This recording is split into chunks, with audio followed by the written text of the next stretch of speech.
Amina lived at the edge of a quiet neighborhood, the kind where every house looked the same but every night felt different. Her parents were away for a wedding, leaving her home alone for the weekend. She didn't mind. She liked the silence, the stillness, the chance to be in her own world. But the night had other plans.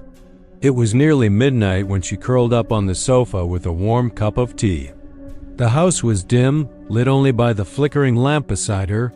Outside, the wind hissed against the windows, and the street was swallowed in darkness. Everything felt normal until a knock echoed through the house. A slow, hollow knock. Toke, toke. Toke! Amina froze.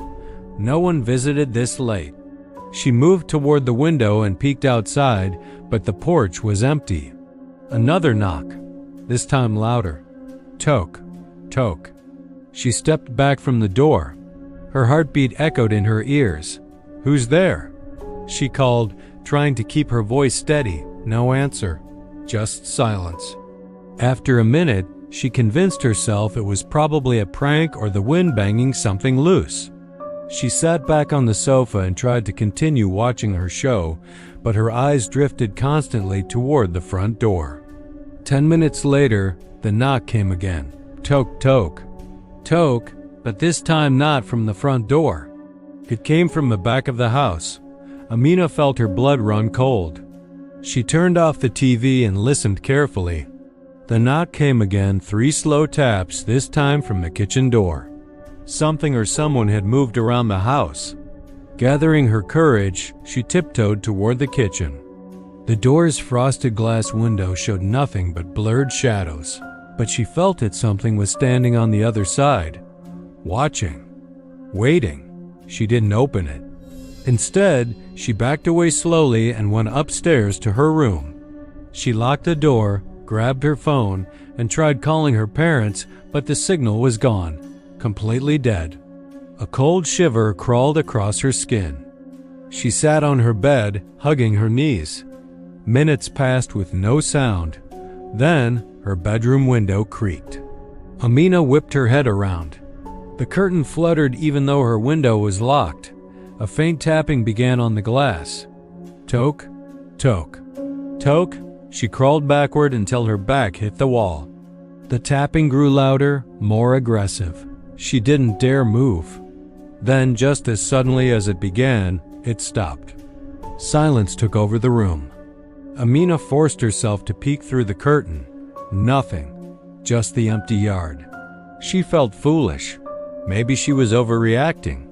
Maybe stress was playing tricks on her. She took a deep breath and lay down. But the moment her head touched the pillow, she heard it. A whisper. Soft. Almost too soft to understand.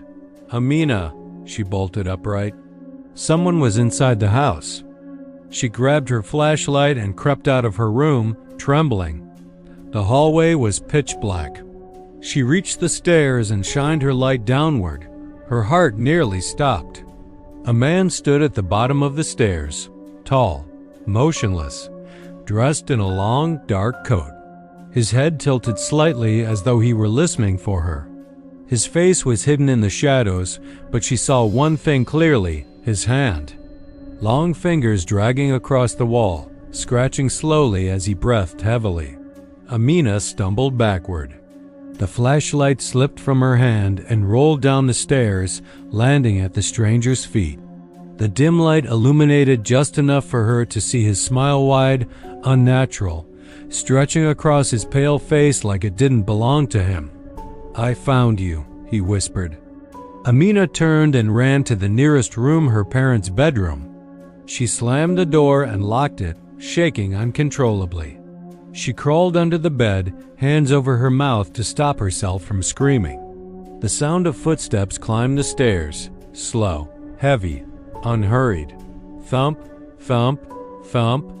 Her heart was beating so loud she feared he would hear it. The footsteps stopped right outside the door. The handle turned gently, locked. The stranger chuckled softly. Then, bam! He threw his body against the door. The wood cracked. Bam! Another hit. The lock shifted. Bam! The hinges groaned.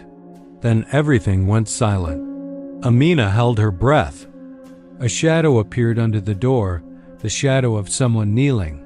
Then a low whisper, "I'm already inside." A hand reached from under the bed-long fingers curling toward her ankle. Her scream echoed through the entire house. By the time neighbors reported the noise the next morning, the door was wide open, the TV still glowing. Amina was gone, and the stranger? No one ever saw him again. But sometimes, late at night, in that quiet street, someone still knocks. Toke, toke, toke.